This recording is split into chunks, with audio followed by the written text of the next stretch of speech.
everyone, welcome back to my YouTube channel JM Lectures. JM stands for Just Married, that would be me.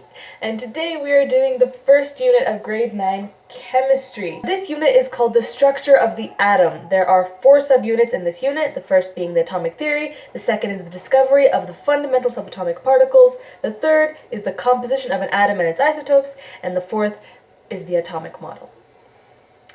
Now, before we get into what an atom actually is, I would like to tell a story from when I was younger and I first learned what the word atom meant. So when I was younger, my older cousins gave my sister and I a rock and a hammer, and they told us to try to break this rock down to an atom.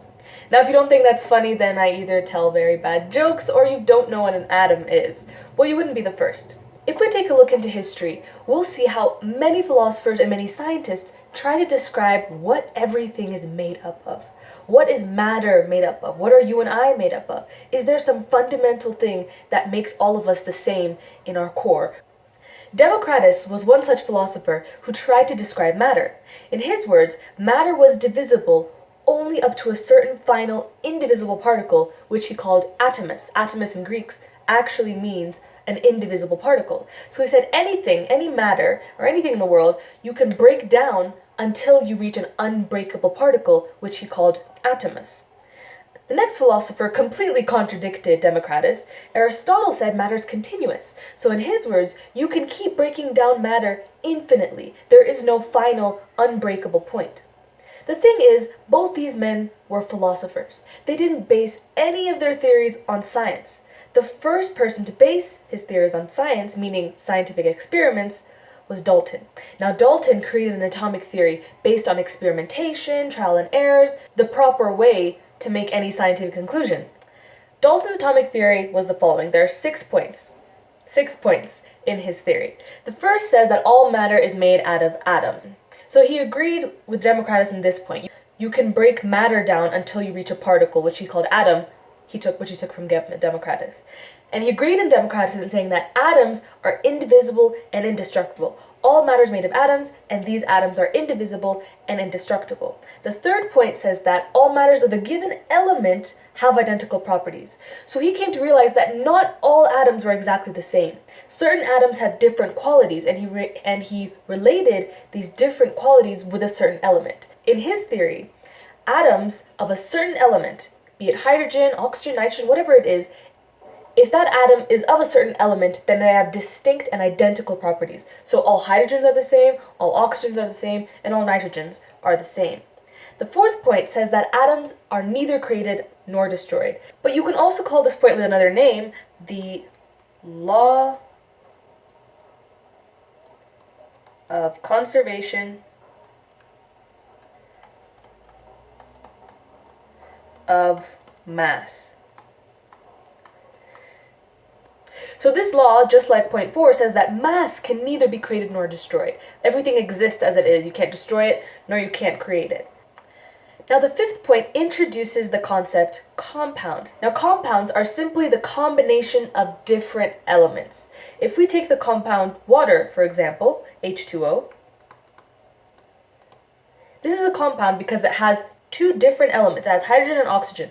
There's 2 hydrogens and there's 1 oxygen, but still the different elements make this a compound. The sixth point says that in any given compound, the relative numbers and the types of elements are constant. All that means is, let's use the same example, water. The ratio, or the relative numbers of hydrogen to oxygen is 2 to 1. Okay? All the sixth point is saying is that the ratio in water, in H2O, must always be 2 to 1. If it's something else, if it's 3 to 1 or 3 to 2, it's not water anymore. It's a different compound. So a compound, wherever it may be, if you take water in America, if you take water in the Bermuda Triangle, wherever it is, water is always H2O.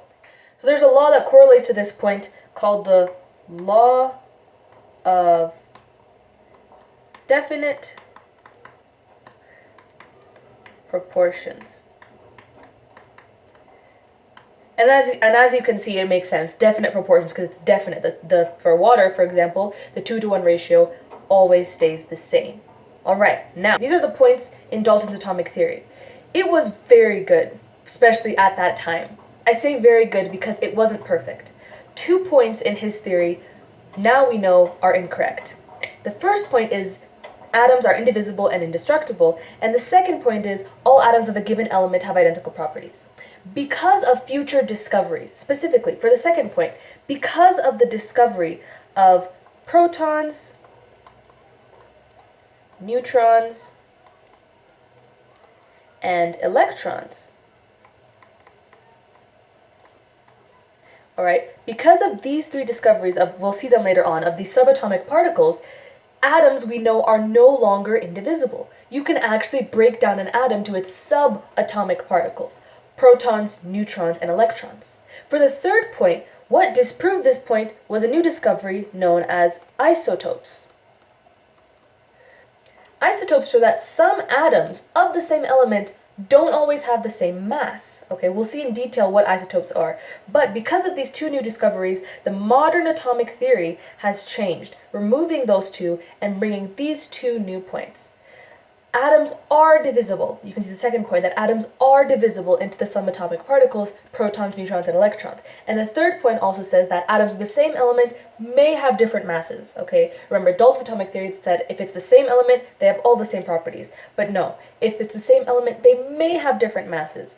Don't think that the third and the fourth point contradict each other, because the third point is saying that they may have different masses. But if it's the same element, they definitely have the same chemical properties. Fifth point says that if they're different elements, they're different chemical properties. And the sixth point is the same as the previous one. It still corresponds with the law of definite proportions. So again, just to recap, most of the points are the same. It's only these two, the second and the third point, that are different from Dalton's atomic theory. That is the end of the first subunit about the atomic theory and the history of how our understanding of the atom came to be. Stay tuned for the second subunit of Grade 9 Chemistry.